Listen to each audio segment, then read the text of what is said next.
Homophones. Children, come let's learn what are homophones. But before that, let's read a sentence. From the hill, we could see the sparkling sea.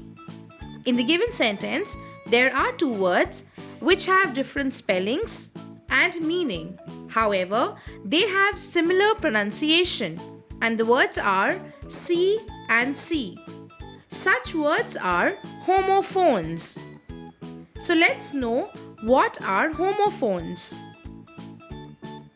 Homophones are words that sound the same but have different spellings and different meanings. For example, one. O-N-E is number 1 and W-O-N is to win. Sun. S-U-N is a bright star and S-O-N is a boy child. Now let's understand this better with the help of more examples. Hare, a wild rabbit. And hair, strands on the head. The hare runs very fast. She has long curly hair. Sun, a bright star in the sky. And sun, a boy child. The sun shines brightly. Her son is playing football. Tail, animal's long back. And tale, a story. The monkey has a long tail. Grandma told me a funny tale before bedtime. Stair, a look at someone. And stair, these are steps. We should not stare at others. Small puppy was climbing the stairs. Night, dark time. And night, a brave fighter. The stars shine at night.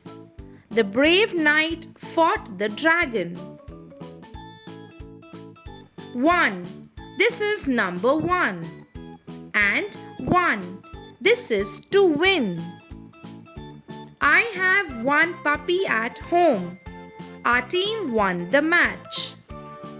Some more examples are red and red. The girl wears a red dress. The children read the book yesterday. Heel and heel. The wound will heal soon. Her shoes has a high heel. Weak and weak. I am feeling weak today. There are 7 days in a week. 2 and 2. I have 2 pencils. I am going to school. Pear and pear. The girl eats a pear. I bought a pair of shoes. Right and right. The answer is right. Children write an essay. Learning is now so much fun. Get exciting online worksheets anytime, anywhere. From playful kindergarten activities to smart English grammar lessons. Tap the link to get your worksheets today. Thank you for watching. For more educational and learning videos for children, do like, share and subscribe to our channel.